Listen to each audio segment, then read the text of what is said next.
ওয়াজ মাহফিল হয়েছে ব্যবসার কেন্দ্রবিন্দু। আপনি কেন বলবেন টাকার কথা? আমরা টাকা নেই, আমাদের সময়ের মূল্য আছে না? সময়ের মূল্য কথা বললে খারাপ লাগে, বেশ্যারাও সময়ের মূল্য দেয়।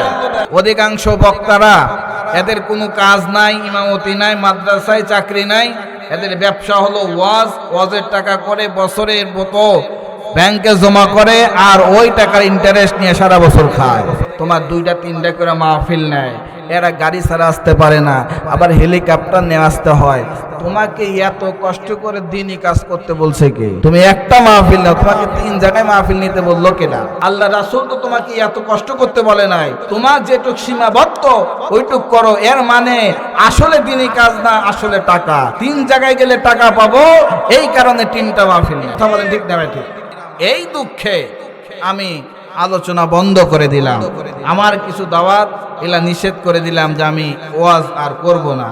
উলামায়ে কেরামদের মধ্যে কিছু আলেমরা বললেন, আপনি যদি এখান থেকে বঞ্চিত হন, মানুষগুলো কিছু কথার থেকে, হক কথার থেকে বঞ্চিত হবে। এমন সময় এই সুবিধাবাদী হুজুররা যারা ব্যবসা করতেছে, এদের ব্যবসা তো চাঙ্গে ওঠে, এদের ব্যবসা বন্ধ হয়ে যায়।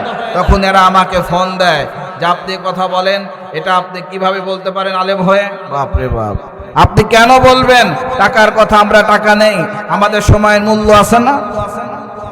সময়ের মূল্য কথা বললে খারাপ লাগে, বেশ্যারাও সময়ের মূল্য দেয়, কিন্তু এর বিনিময়ে টাকা নেয় না। বন্ধুগণ আমার, ভাইরা আমার, আপনাকে যথেষ্ট পরিমাণ সম্মান আমাদের বাঙালি মুসলমানরা দিতে জানে। কথা বলেন। আমি গত মাসেই নিয়ত করেছিলাম যে আমি ওয়াজ মাহফিল করবই না, বাদ দিয়ে দেব। এই ওয়াজ মাহফিল চলবে না। আমি যত ওয়াজ মাহফিলের দিকে আগ্রহ বেশি হচ্ছি, তত আমার জাহান্নামের পথ সুগম হচ্ছে, জান্নাতের পথ বন্ধ হচ্ছে। আপনারা বলবেন হুজুর এটা আবার কি শুনাইলেন? কিন্তু আমি ছোট মানুষ, আমার এলেম কালাম দিয়ে জাস্টিফাই করে অ্যানালাইসিস করেছি, গবেষণা করেছি, গবেষণা করে দেখছি, বর্তমান দেখি এই ওয়াজ মাহফিল হয়েছে একটা বাজারে পরিণত। কথা বলেন ঠিক কিনা? ওয়াজ মাহফিল হয়েছে ব্যবসার কেন্দ্রবিন্দু। অধিকাংশ বক্তারা এদের কোনো কাজ নাই, ইমামতি নাই, মাদ্রাসায় চাকরি নাই, এদের ব্যবসা হলো ওয়াজ। ওয়াজের টাকা করে বছরের মতো ব্যাংকে জমা করে আর ওই টাকার ইন্টারেস্ট নিয়ে সারা বছর খায়। আছে না নাই? এই দুঃখে যে একজন আলেম কথা বলবে, আল উলামা ওয়ারাসাতুল আম্বিয়া, আলেমরা হলো নবীদের ওয়ারিস। কথা বলেন। আর আল্লাহ রাব্বুল আলামিন আল্লাহ রাসূলকে বললেন, ইয়া আইয়ুহার রাসূল বাল্লিগ মা উনজিলা ইলাইকা মির রাব্বিক ফামা বাল্লাগতা রিসালাতাহু। হে রাসূল, আপনি আপনার কথা, আমার কথা, যা কিছু আপনার উপর নাজিল করা হবে, অবতীর্ণ করা হবে, আপনি মানুষের কাছে এটা পৌঁছে দিন। ফামা বাল্লাগতা, এখানেই কথা, ফামা বাল্লাগতা রিসালাতাহু, আপনি যদি না করেন, কাল কিয়ামতের ময়দানে কাঠ গড়ায় দাঁড়াতে হবে। বন্ধুগণ আমার, ভাইরা আমার, আমরা দাবি করছি আমরা আলেম, নবীদের ওয়ারিস। তাহলে এই যে ওয়াজ শুনে কোরআনের কথা আপনাদেরকে বলা কানের মধ্যে শোনানো, এটা আলেমদের দায়িত্ব। আর এই দায়িত্ব পালন করতে গিয়া আমার ভিজিট 1 লাখ 1.5 লাখ টাকা না দিলে আমি আসবো না, 80,000 টাকা কমপ্লিট না করলে আমি যাব না। এটা দিনই দায়িত্ব, দিনই কাজ হতে পারে না। কথা বলে ঠিক কিনা? অন্য যাই হয় হোক, কিন্তু এটা কোনোদিন দিনই কাজ হতে পারে না, নবীওয়ালা কাজ হতে পারে না। আর এদের কথা শুনে ইসলাম প্রতিষ্ঠিত হবে না, হবে না, হবে না। কথা বলে ঠিক কিনা? বন্ধুগণ আমার, ভাইরা আমার, এই দুঃখে আমি আলোচনা বন্ধ করে দিলাম। আমার কিছু দাওয়াত এলা নিষেধ করে দিলাম যে আমি ওয়াজ আর করব না। ব্যবসা করে খাবো, রিক্সা চালায় খাবো, মুদি দোকান দিয়ে খাবো। আমি হোমিও প্র্যাকটিস করি, হোমিও দোকান দিয়েছি, ওখানে আল্লাহ রাব্বুল আলামিন ভালো বরকত দেয়। এই জন্য ইমামতি করি আর হোমিও ডাক্তারি করে খাবো। ওয়াজ মাহফিল আর করবো না, কারণ এটা আমার পছন্দ হচ্ছে না, যে এটা দিনই কাজ হতে পারে না। কিন্তু উলামায়ে কেরামদের মধ্যে কিছু আলেমরা বললেন, আপনি যদি এখান থেকে বঞ্চিত হন, মানুষগুলো কিছু কথার থেকে, হক কথার থেকে বঞ্চিত হবে। আপনি আপনার দিক থেকে হক পথে থাকার চেষ্টা করেন। আর যে যাই করে করুক, আপনার দিক থেকে আপনি সঠিকভাবে থাকেন। কিন্তু এখানে সঠিকভাবে থাকতে গিয়েও অনেক ভেজাল আছে না নাই? কি ভেজাল বলবো নি? সঠিকভাবে থাকার কারণে আমি যখন এই কথাগুলো মাহফিলে বলতে নিলাম, এমন সময় এই সুবিধাবাদী হুজুররা যারা ব্যবসা করতেছে, এদের ব্যবসা তো চাঙ্গে ওঠে, এদের ব্যবসা বন্ধ হয়ে যায়। তখন এরা আমাকে ফোন দেয় যে আপনি কথা বলেন, এটা আপনি কিভাবে বলতে পারেন আলেম হয়ে? বাপরে বাপ, আপনি কেন বলবেন টাকার কথা? আমরা টাকা নেই, আমাদের সময়ের মূল্য আছে না? সময়ের মূল্য, কথা বললে খারাপ লাগে, বেশ্যারাও সময়ের মূল্য দেয়, কিন্তু এর বিনিময়ে টাকা নেয় না। বন্ধুগণ আমার, ভাইরা আমার, আপনাকে যথেষ্ট পরিমাণ সম্মান আমাদের বাঙালি মুসলমানরা দিতে জানে। কথা বলেন, একটা আলেমকে যথেষ্ট পরিমাণ সম্মান দিতে জানে।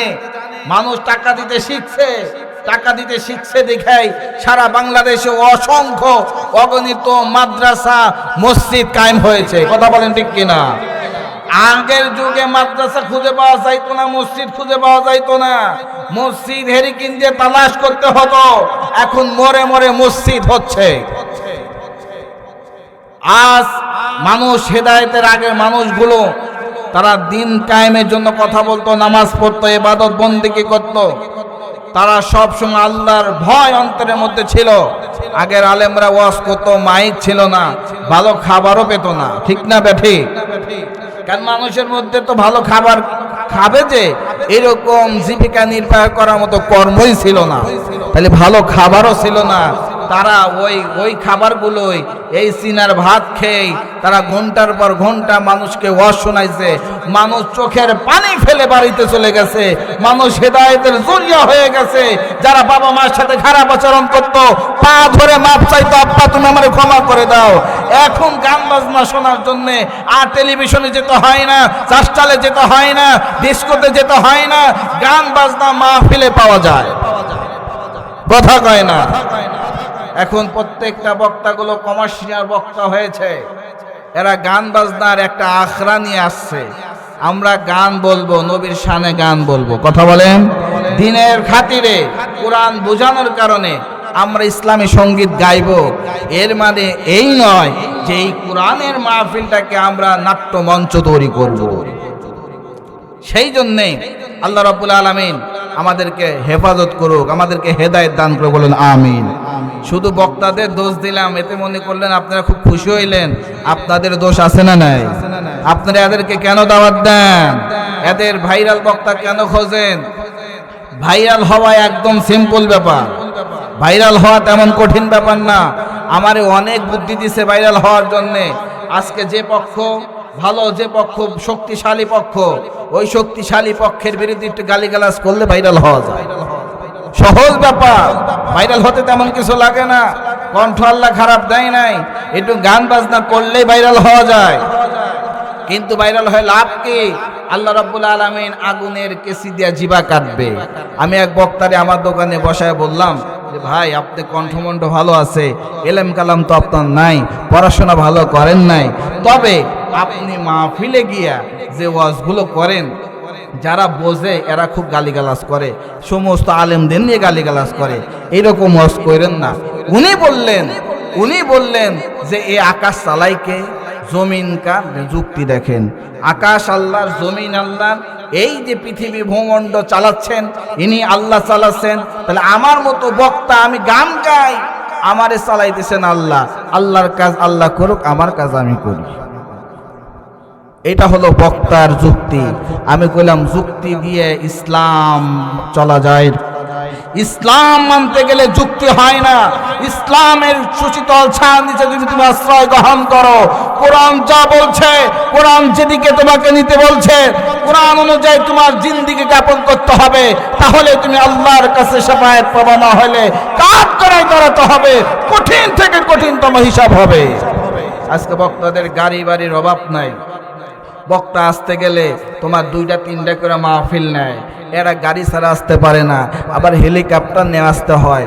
তোমাকে এত কষ্ট করে দিনই কাজ করতে বলছে কে? তুমি একটা মাহফিল নাও, তোমাকে 3 জায়গায় মাহফিল নিতে বললো কেনা? আল্লাহ রাসূল তো তোমাকে এত কষ্ট করতে বলে নাই, তোমার যেটুক সীমাবদ্ধ ওইটুক করো। এর মানে আসলে দিনই কাজ না, আসলে টাকা। 3 জায়গায় গেলে টাকা পাবো, এই কারণে 3টা মাহফিল নেয়। কথা বলেন ঠিক না ঠিক? আল্লাহ পাক আমাদেরকে হেফাজত করে, বলো না আমিন। সম্মানিত উপস্থিতি, কথা কি লম্বা করলাম? মনে দুঃখে বললাম, মনে দুঃখের কথাগুলো আপনাদের সাথে, এই আলেম সমাজের সাথে, এই বাওয়াই তারা সমস্ত আলেমের ঘাঁটি, এর মধ্যে বলে গেলাম যে আলেমদেরকে সঠিক পথের দিশা দিতে হবে, সব হকপন্থী হতে হবে। আলেমদেরকে এর প্রতিবাদ গড়ে তুলতে হবে। যারা চুক্তিবাদী বক্তা, টাকা নিয়ে ওয়াজ করে, যারা টাকা মিটে আসে, এদেরকে দাওয়াত দেওয়া যাবে। আমরা ভাইরাল খুঁজবো না, আমরা কোরআন হাদিস খুঁজবো। যারা দিনের জন্য কাজ করে, আমরা এদেরকে দাওয়াত করব। বাংলাদেশে অসংখ্য গণিত ওলামায়ে কেরাম বিভিন্ন নির্জীবে পড়ে আছে, তারা জ্ঞানের ভান্ডার, কিন্তু এরা ভাইরালের নেশায় মাতে নাই, যার কারণে আমরা তাদের চিনি না। কথা বলেন, আমরা এদেরকে বের করে সমাজে নিয়ে আসব, এদের কথা শুনবো। আল্লাহর কসম করে বলছি, এখান থেকে পাক্কা মুসলমান হয়ে, ইমানদার হয়ে বাড়িতে যাব।